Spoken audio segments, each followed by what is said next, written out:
En France, les incendies domestiques représentent 250 000 sinistres et 10 000 victimes chaque année. Ils s'en déclarent un toutes les 2 minutes. Un incendie dans une maison se propage très rapidement. En quelques minutes, le feu peut devenir incontrôlable et constituer un réel danger pour les personnes. Pourtant, quelques mesures de précaution parfois très simples peuvent permettre de prévenir la plupart de ces drames.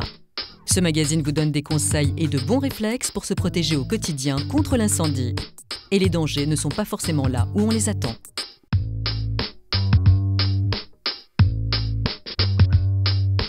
« 70% des incendies mortels ont lieu la nuit et le plus souvent les victimes meurent intoxiquées par les fumées. Un détecteur de fumée est donc indispensable pour être réveillé dans son sommeil et réagir à temps. En Angleterre, où 89% des foyers en sont équipés, le nombre de victimes d'incendie a été divisé par 2. En France, seul un foyer sur 10 en possède un. En 2015, le détecteur de fumée sera obligatoire dans tous les logements. Il est donc important de commencer à s'équiper dès maintenant.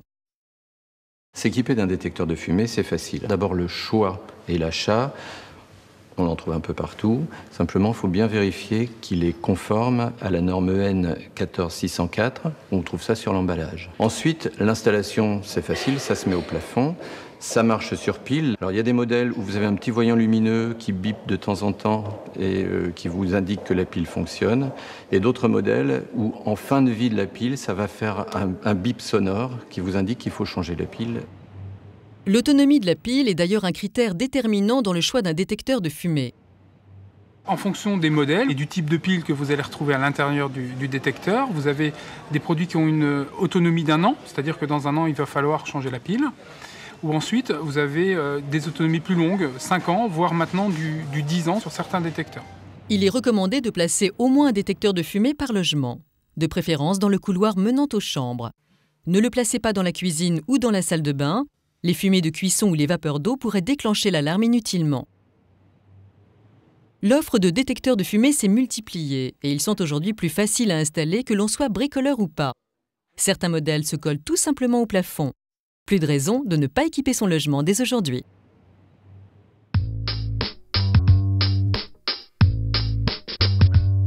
Au quotidien, nos habitudes peuvent être un vrai danger. Un appareil électrique qui chauffe anormalement ou une prise surchargée peut devenir une cause d'incendie. En appliquant quelques conseils de prévention et grâce à de simples réflexes, votre maison peut devenir plus sûre. Dans la vie de tous les jours, prendre quelques bonnes habitudes permet de limiter le risque d'incendie. Lorsque vous préparez le repas, vous devez prendre quelques précautions lorsque vous cuisinez, notamment des préparations à base d'huile. Lorsque la température augmente, l'huile peut prendre feu instantanément et les flammes atteindre 2 mètres. Le risque, c'est aussi des appareils comme le grille-pain ou le sèche-cheveux.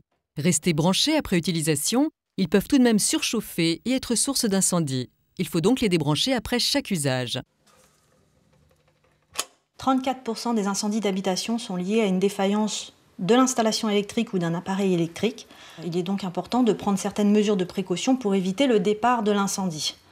La première des précautions, c'est de vérifier la mise aux normes des installations. C'est une mission qui incombe aux propriétaires de l'habitation.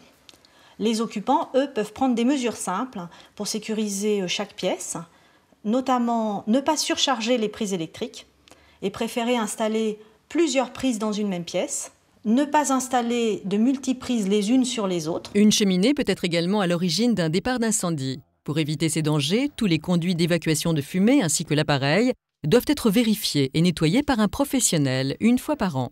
Le foyer doit être protégé par un pare-feu. Attention, ne jamais laisser un feu allumé la nuit ou en votre absence.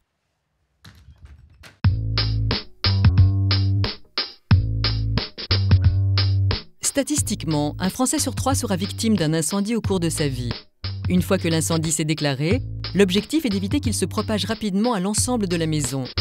Voici les principales recommandations en cas d'incendie. Il faut savoir qu'au bout d'1 minute pour éteindre un incendie, un verre d'eau suffit. Mais au bout de la 2e minute, il sera nécessaire de disposer d'un seau d'eau. Mais au bout de la 3e minute, c'est une citerne d'eau qu'il nous faudra pour éteindre l'incendie. Il est donc très important de réagir rapidement et de savoir quoi faire et comment se comporter. Le feu se déclare souvent dans la cuisine. Donc s'il s'agit d'un feu de casserole, il faudra d'abord éteindre la source d'énergie, l'électricité ou le gaz, avant d'intervenir sur l'incendie lui-même. Il sera ensuite nécessaire de disposer d'une serviette mouillée ou bien d'une couverture anti-feu pour étouffer l'incendie, pour étouffer les flammes. Attention, ne jamais verser d'eau sur un feu d'huile car l'eau permet à la graisse de se propager. Le feu prendra alors encore plus rapidement.